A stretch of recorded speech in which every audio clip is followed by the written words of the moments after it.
When I got the invitation to come to Holy Cross last year, it was directly related to the moment of the artistic life I was on. And working with the neuroscience department at Harvard University and trying to connect a neuro disease with the arts and with my way of healing to a situation that is long-term has helped me to understand how much those three topics, time, memory, and identity, are very much one. My Lethe story relates directly to the topic of this residency and this initiative, the Arts Transcending Borders. The piece tells my mother's story, or at least it tells my relationship to my mother's situation. She suffers from frontotemporal dementia. The main thing I wanted to do was, with Cristina, help people build a kind of bridge between, the tragic world of dementia and the beauty of art.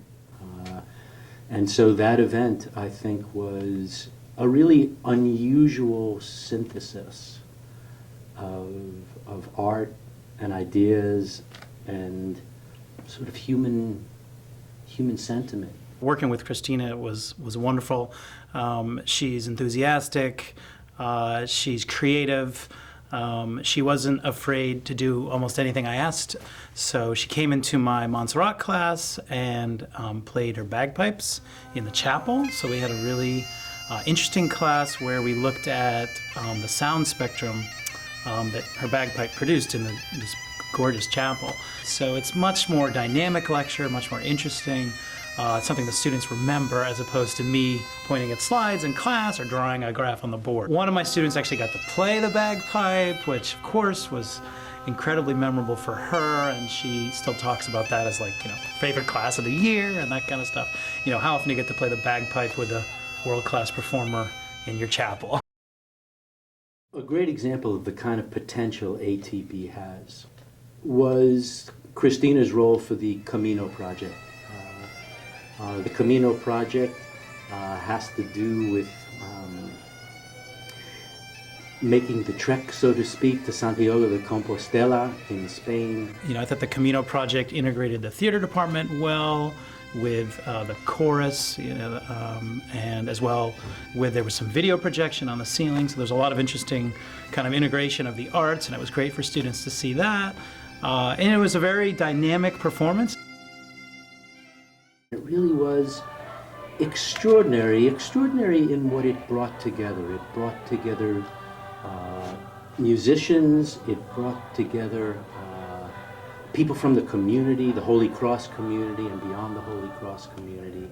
And all of it was kind of wonderfully orchestrated with a kind of light touch, and Cristina certainly played a central role in that.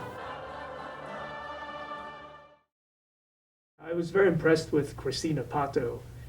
She has a dual role as an artist as well as a businesswoman. What I really learned from that is that art and business are interconnected and they are not just separate entities. She was able to talk about the business side of things from her own experience as a cultural entrepreneur, as a businesswoman, that our business and economic students could relate to. So she is an example of how art can transcend borders and how art can provide a lot of transferable skills for our students to learn. She's an extremely generous person.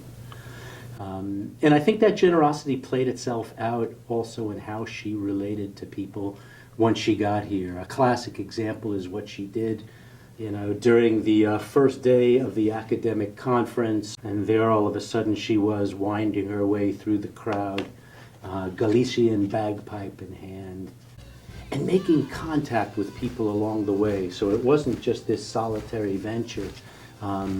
She would connect with a student, she would connect with a faculty member, a visitor from off campus. And I think that really gave people a feel that she was here for real. Her orientation is very much toward others. And in that sense, I mean, she was a great visitor for Holy Cross too. I do remember the day she went to visit the Nativity School in Worcester. And I remember just speaking to Chick Weiss, who is one of our connections at the Nativity School. And he said it was just a knockout day and so very special for those boys there.